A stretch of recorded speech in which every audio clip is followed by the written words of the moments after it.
disrupted or not. And the judge rapped me on my knuckles because I was acting as my own lawyer, and you're only supposed to ask questions. You're not supposed to make statements. So the judge gave me a moderate little dressing down about that. Basically told me I couldn't do that, that I had to always ask questions, not make statements. So fine.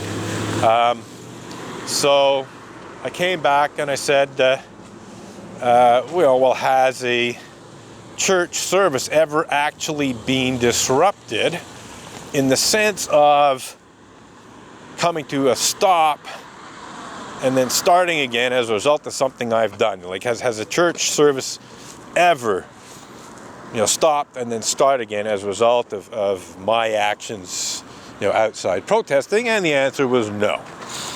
So basically, can't be seen, can't be heard, and what do you know, church service was never actually disrupted.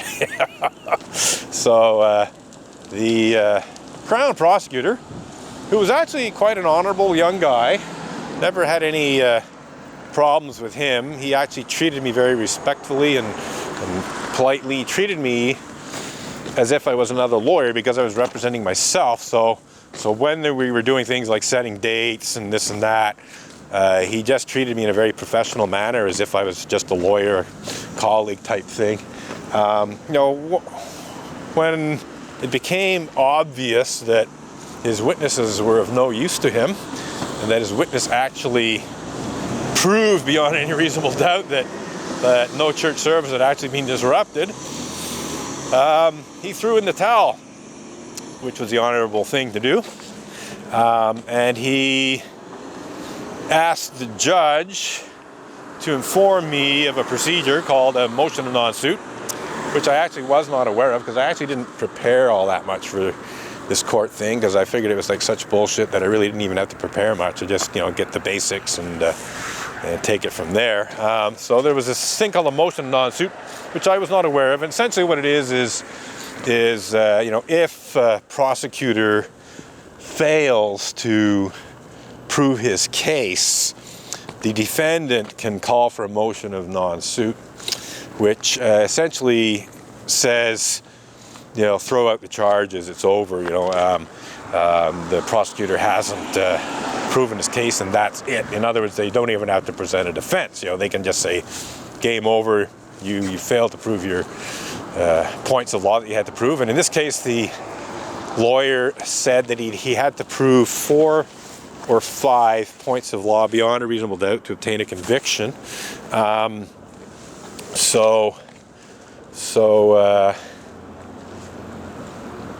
was clear that he hadn't proved a single one, like zero. He had nothing to support his case against me.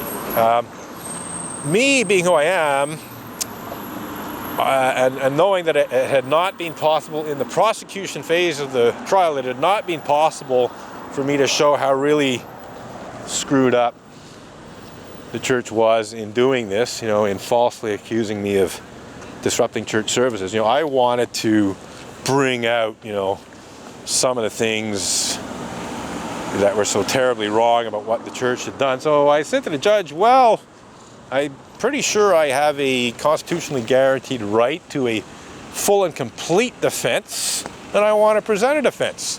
Even though I didn't have to, even though it was basically game over and there was no need for me to present a defense, I wanted to present a defense in order to just show how totally fucked up this whole thing was, and really hopefully get the judge to condemn what had happened, basically criticize the church and the prosecutor for even bringing this to court. So the judge, it was a pretty good judge, and he actually agreed and set a date. And I think the date was sometime in December, of 2003 for the defense. And so that was that. So I figured, we're going to have a defense in December of 2003. And what happened without my knowledge until much later was, I think even the next day, after the prosecutor had thrown in the towel, he went back to the judge and moved for an acquittal on, whatever reason. Basically an acquittal that would prevent me from presenting a defense, and the judge ruled in his favor, so it prevented me from presenting the defense that I wanted to present. But nonetheless, I was acquitted. I was found not guilty of disrupting the order and solemnity of church services at the Unitarian Church of Montreal. So this was, one of the early abuses of police power by the Unitarian Church of Montreal. And yes, also by the SPVM and court system. The judge was not guilty of any abuse of power. He actually did a very good job of handling the trial as far as I was concerned. I'm not going to be too hard on the prosecutor, but he really never should have brought it to court. He should have listened to me when I said, look, they can't hear me, they can't see me. How can I possibly be disrupting a church service? That should have given him pause for thought, and he should have dropped the charges at that point. But he went ahead with it for, whatever. I guess he thought his witnesses were going to somehow give him the evidence that he needed to obtain a conviction. And as I said, he was a young guy. He was probably a rookie. Probably would have known better if he'd been a more experienced prosecutor. So I don't really, I enjoyed it. Actually, I had fun with the whole thing. I totally skewered these idiots, in cross-examining them. And it was a learning experience. It was definitely a good learning experience. So I really had no qualms. But on the other hand, it was a false arrest. I never should have been arrested. It did, violate my rights. In that I was not found guilty or anything.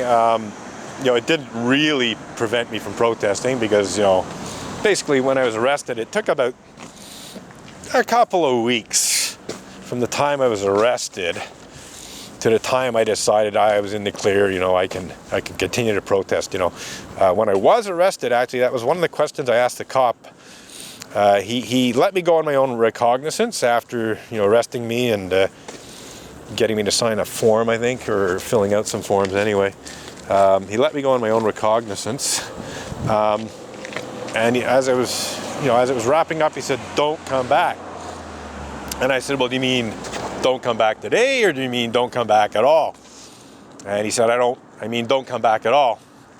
In other words, like, that's it, you can't protest anymore, which again was, at best incompetence, at worst abuse of power, intimidation. I looked into the facts, and discovered that, just because I was arrested didn't mean that I couldn't continue my protest. So after verifying my rights, a process that took a couple of weeks, I decided to protest again. As I said, I was arrested early December of 2000. I normally did not protest over the Christmas period at that time. So I returned, I believe it was on the 31st of December of 2000. So, just under a month later, I resumed my protest and continued on my merry way right up till today. And this protest is going to continue for some time yet, if Unitarian Universalists don't come to their senses. The 20th anniversary is 2018. That's, a little bit down the road. So I'm going to try to go for at least the 20th anniversary, assuming they don't want to settle this dispute. And then we'll decide where we go from there. But I might aim for 25 years of protesting, quarter century. That would be pretty good. In any case, getting back to the police stuff, because that was a rather long-winded and detailed description of one of the police interventions, the early one of the first abuses of power by the SPVM. I see we only have a few minutes left here on this reel. So very quickly, in 2012, okay, well, you know, there's between 2003 and 2012, a bunch of stuff happened, let's put it that way. But in 2012, there were 3 very foolish SPVM interventions, and by that time I was recording pretty much everything that was happening as a result of a variety of things. Having my picket sign stolen, or being assaulted by Montreal Unitarians, 2 various police interventions, 2 various false charges or false accusations being made against me by Montreal Unitarians to get the police to come. I decided the best thing I could do is just record everything as much as possible.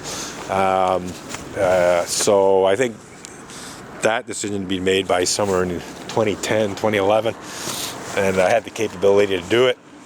So yeah, by 2011, I was recording, most of my protests as I am today. So anyway, in 2012, there were 3 very, very foolish police interventions where the police abused their power, as far as I'm concerned, and I think most people would agree seeing the videos. I think a good number of police officers would agree too if they saw the videos. So those videos went up on YouTube. Hey, vous, monsieur! Moi, je suis le descendant du Christ Jésus. Qu'est-ce qui se passe ici? Why don't you just calm down for a What is going on here? I'm the vice king of Jesus Christ. What is going on here? You're the vice king of Jesus Christ? No. That's it. Continue what you do. Thank you. Because I think Jesus Christ would agree with what I do. Me too. Thank you.